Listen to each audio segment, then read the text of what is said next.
Now, usually we're pretty tough on the president on this show. We've lost a good deal of Democratic viewers based on that. But today we're going to do a very rare Barack Obama Department of Defense, because somebody's got to defend him about this speech in Syria. And the reason we're doing it is because I believe that 90% of the speech was right. And of course, almost all of Washington has missed it. So let me show you a piece of the speech that I agree with. Over the last few days, we've seen some encouraging signs, in part because of the credible threat of U.S. military action, as well as constructive talks that I had with President Putin. The Russian government has indicated a willingness to join with the international community in pushing Assad to give up his chemical weapons. Now, look, that's true. If we didn't say, hey, we're coming in and we're about to bomb any day, do you think Assad would have raised his hand and be like, oh, right here, I've got chemical weapons. I'd love to sign the chemical weapons treaty, which I haven't signed in all these years, even though 98% of the world has. And could you please take my chemical weapons off my hands? Of course he wouldn't have said that.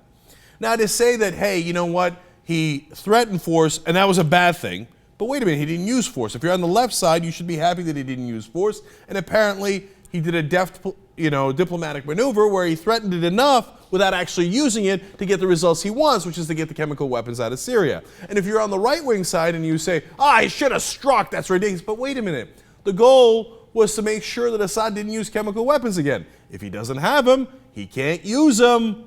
So I know that Obama has a propensity to split the baby. But in this case, splitting the difference is the right move. If he didn't threaten force, he wouldn't have gotten the result.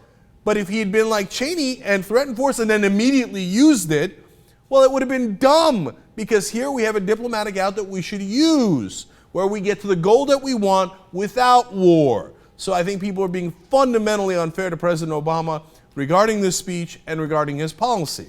Now, yes, he might have stumbled into it with John Kerry's hypothetical question, but nonetheless, it is the right policy. So now here comes the overwhelming criticism from the media nonetheless. John Dickerson first starts out with something that's fairly reasonable. He says, President Obama's Syria speech felt like his Syria policy has at times. He was following through just because he had made a commitment. Now, look, that's a fair criticism. He had promised to do this speech a while back.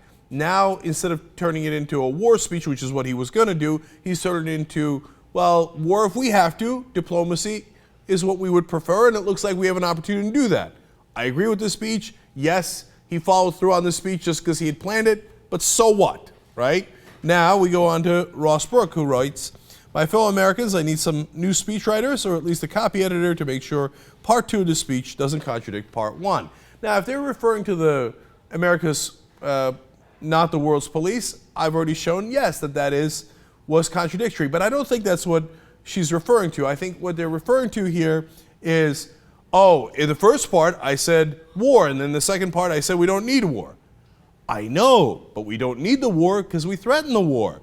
If threatening the war is a ruse for actually starting the war, like Bush and Cheney did, that's a bad thing. If threatening the war is done in good, earnest effort to avoid the war, which is apparently what we've done here, then that's a good thing. Please use your judgment. Use common sense. Don't just be anti-Obama, pro-Obama, pro-Democrat, anti-Democrat. Look at what he's saying. Look at the results that we've gotten. And I don't think the media is doing that in this case. Here comes Rick Klein. Obama tested the limits of his powers of persuasion, then he found them. Like, haha, he couldn't convince us of this. He couldn't convince us of what? Not to go to war with Syria? Check, we're convinced. Now, initially, he was saying we were going to go in that direction. But then he changed his mind based on the facts on the ground. We're supposed to reward that. Say, hey, thank you for asking for congressional authorization. Thank you for noticing that you can get a peace deal without bombing.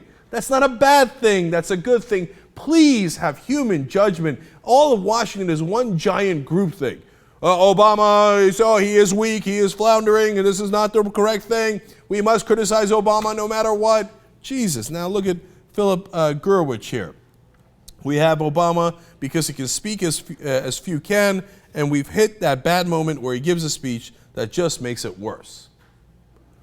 I just don't see how it makes it worse. In Washington, once you say something, you have to always stick with it. Facts be damned. If he said we were going to bomb in the beginning and this was supposed to be a bombing speech, then damn it to hell it should be a bombing speech. What? None of you have a human mind where you can say, oh, we were supposed to bomb until they said they would give us everything we want. Then we don't need to bomb. Oh, no, flip-flop. Ha-ha, in Washington, flip-flop, flip-flop, we got them. You didn't get anybody. You're being a jackass. There's many reasons to criticize this president. This isn't one of them. I think this was actually a rare bit of good diplomacy and a fairly good result. Use your mind if you have one.